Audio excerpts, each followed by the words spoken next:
Hey everybody, it's Grant, and one of the biggest questions I get asked on a regular basis is how do I find good property deals? Well, you're in luck. Today, I'm going to cover it.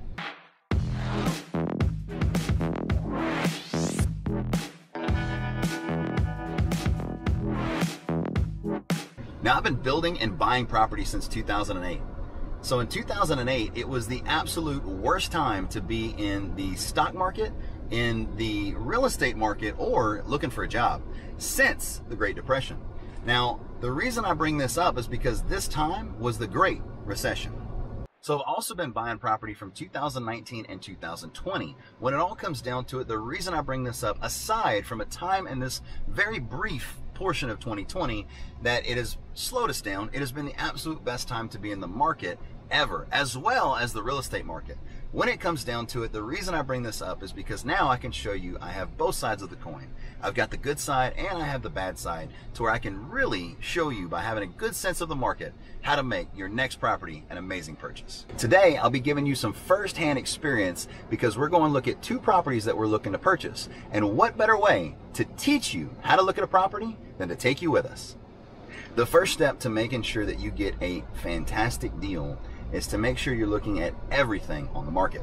When it comes down to it, my computer stays on Zillow, and what ends up happening is it allows me to have a lot of information about what's going on in the marketplace, what things are going for on the market, anything that I've been looking at or watching for a good bit of time, as well as if you actually ask Kayla how many properties we've looked at in just 2020, I would assume she'd tell you at least 50. Step number two would be to make sure you see every single property that's available to you on the market as soon as it hits the market. The way you're going to do this is have a reputable real estate agent, and in my case, Kayla Vizina, my sweet, beautiful fiance, is my real estate agent, and she sells me every single thing that I don't build. So what ends up happening here is, as soon as it hits the listing, as soon as it hits the market, I get an email as soon as she gets one. So what ends up happening is we're one of the first people to view the property and see, because sometimes someone could undervalue the property, sometimes somebody could overvalue the property, and even if you put an offer in, a lot of people believe that the first offer is often the best. So if you were the first person in that house, there's a good chance you could scoop up a quick and good deal. Now, step three, you want to make sure that you only go after cosmetic fixes only. Definitely no structural, avoid it at all cost. What you want to be able to do here is you want to be able to look at maybe a little paint, a little sheetrock, and maybe a little trim. Never ever do you want to actually have to buy a home, find major issues as far as mold, water issues, any type of major stuff that'll make you take this house down to the studs. So now let me take you inside and show you a property that literally embodies all of the things that we're talking about in this video. And as far as making offers, I'm thinking about making another offer again. So one of the biggest turnoffs when you actually come into this house is how filthy it is. You have to realize that a lot of buyers are not going to be purchasing a home that they can't visualize themselves moving into. From the floors being absolutely destroyed and all covered in dirt, to the mold all over the refrigerator, it's really, really terrible. So another thing is, if you ever have a pet, make sure that you fix all of the damage. Now, something that you guys all know about me, I have 8 animals that live in my home with me. I've got a hole in my sheetrock, and I've got a beautiful home. Before that home goes on the market, that'll be absolutely fixed. So as you can see here, the trim has been absolutely annihilated. And here in the bathroom, I'm assuming they locked this poor animal away. And by putting him in the bathroom, he either got bored or he just tried to escape, and look at all the damage that he caused. Another major problem here in this house is literally the entire house is going to have to be repainted. There is not a wall that I can find in this entire property that doesn't have a scratch, ding, nick, or gash throughout the entire home. It's really sad that this house looks as bad as it is, but once again, it fits underneath the cosmetic issue. By a little paint, a lot of labor, and a little bit of love, this property is going to look absolutely beautiful and be a fantastic rental to our portfolio. Another major issue you have to look for that also allows huge potential for problems, but also for profits, is water damage. Anytime it's a straight line, it's typically an AC, but sometimes it can also be from an overflowing bathtub. But as you can see here, the entire ceiling looks like it's got a water leak problem, and the entire ceiling will have to be repainted and repaired, and make sure it's free of any mold, because you never want to put anybody in that type of situation. Cool. Another really simple thing is this light fixture right here. So, I mean, we're talking a $10 globe. If you go and find one on the Facebook Marketplace, you're looking at a $4 globe.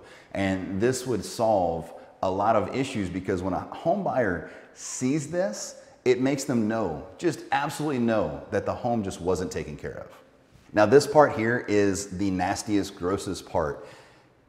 Something that you can't see that'll definitely affect property values is smells. They lock their animals in this room and it smells like a farm, but not that good I'm on a farm kind of smell.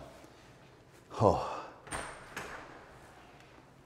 If you could see a smell, that is it's terrible. It's absolutely terrible. I can't. Oh, it's bad. Step 4, make an offer. Once you find a property that is just a cosmetic fix, once you find a property that is priced at a competitive rate, then put in an offer. Another thing you need to understand is 95% of houses right now that are on the market, 95 apartment complexes or any other property on the market, are not good deals for you. They will not cash flow. However, if you make an offer that's a little bit below market value or a lot below market value, the worst thing that'll happen is they will tell you no. And guess what? All of those 95% of properties, apartment complexes, and other properties will cash flow at the right price. And don't forget, deals are like buses. Another one will come by, so never, ever get emotionally involved into an actual deal, because the second you get emotionally involved is the second you will pay too much. In the very beginning, Kayla hated submitting my low offers, but now she understands that the reason that we do this, and we do this for her on a regular basis as well while she's looking for her first investment property, is because when it all comes down to it, everybody's listing their property at above market.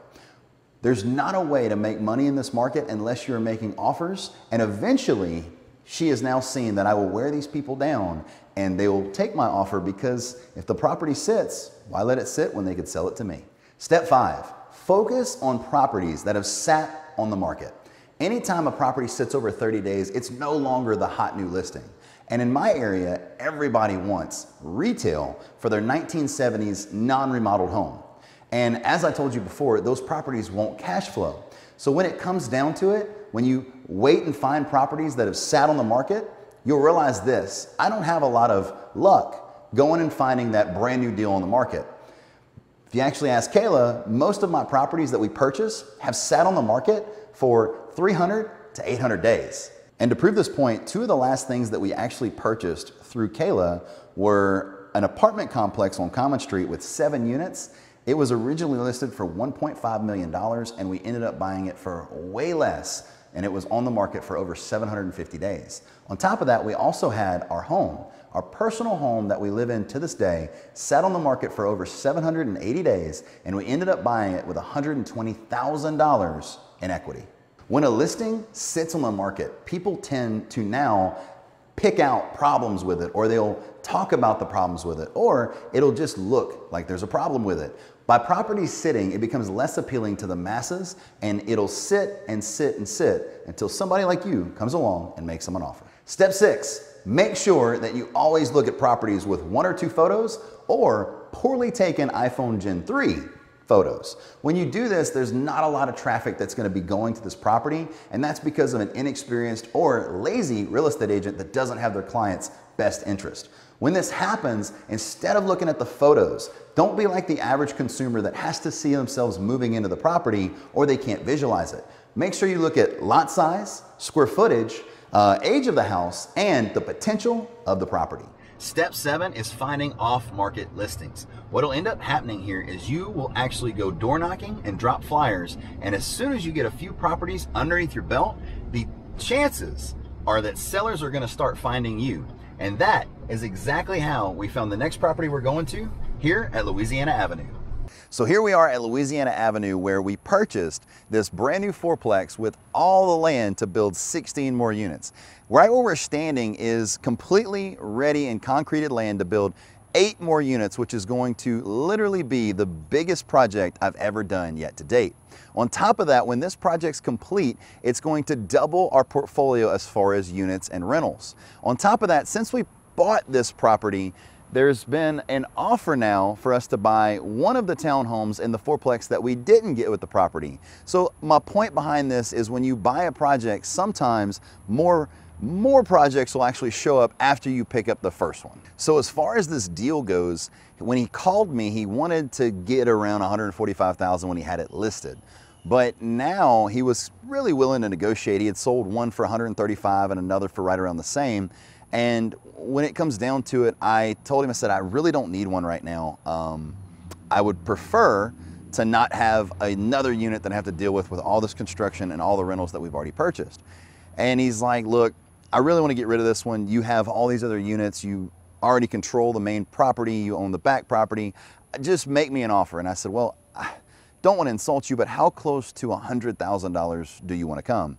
And after a little negotiation, we've come up with a number of $110,000. And now keep in mind, even though that's $35,000 in equity, this is also a brand new property as well as it is including a tenant. So it's really hard to pass up, and hopefully we'll be making a video on the purchase of this property really soon. The next way that we look for good deals is we're going to look for people that have either taken their property off of the MLS or Zillow or any of those sources, or old offers that I've made that maybe didn't happen at the time. You really never know how somebody's situation will change and how much more motivated they are later on in time, and all it takes is an ask. So now for the bonus round, the first thing you need to do to try and find the absolute best deals is to see if you can find an owner financeable property.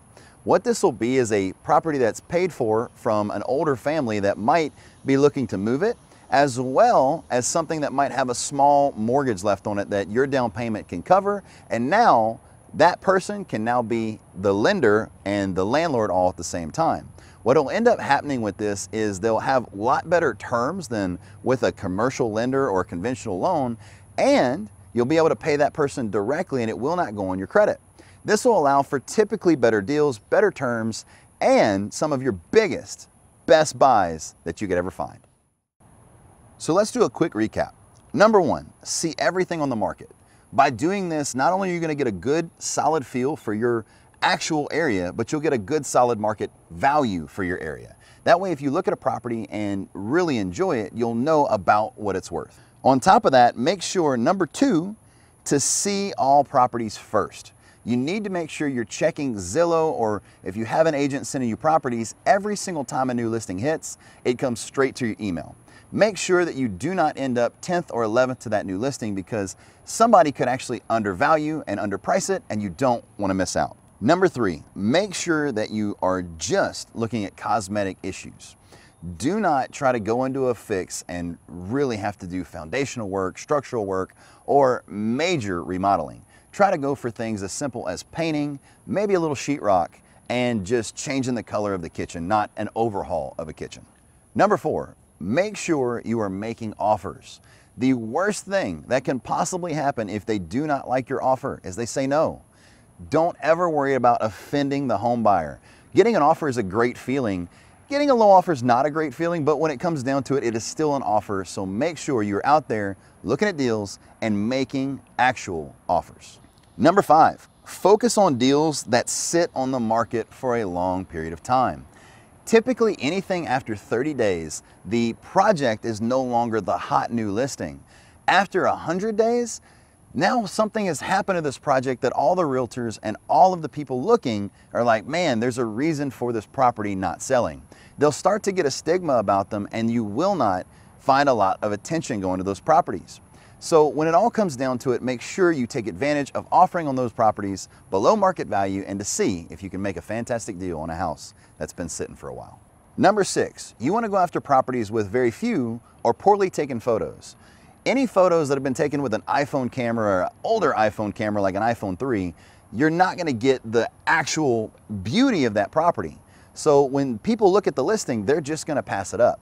Whenever you have a photo of just the front of a house and the back of the house, a lot of people won't go and look at this, because people are visual creatures. That's the reason that you'll be able to buy a Cosmetic Fix for not as much because people can't see the finished product. So without good photos, these properties will sit, and as long as you're making an offer on it, there's a good chance, maybe not a great chance, but a good chance, they'll take your offer and you'll make a fantastic deal.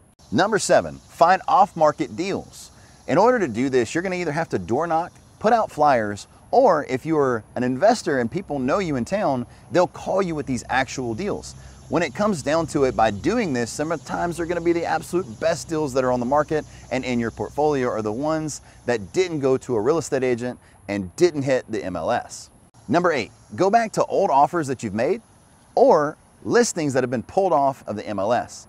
Just because that the offer wasn't accepted then doesn't mean that their situation hasn't changed now. They might be even more motivated to sell, and all you have to do is ask. And finally, our bonus feature, find properties that are able to be owner financed. By finding properties that are paid for, finding properties that have small balances on that your down payment can cover what's left on the mortgage, the now property owner will now be the bank. And by them being the lender, you tend to get way better rates. Also, you get better deals because it's just between you and the owner, and there's no real estate commissions, agents, or any cost of advertising the property. So make sure that you do this because some of these deals will be the absolute best in your portfolio. That's it for the video, guys. If you enjoy videos like this, please demolish that like button as if you're putting in offers and adding beautiful deals to your portfolio. On top of that, please subscribe to our channel. We post every single Wednesday and Friday, so also hit that notification bell, as well as comment anything you liked out of this video or anything you'd like to see in future videos. On top of all of that, I hope you have a fantastic afternoon, and I will see you on the next one.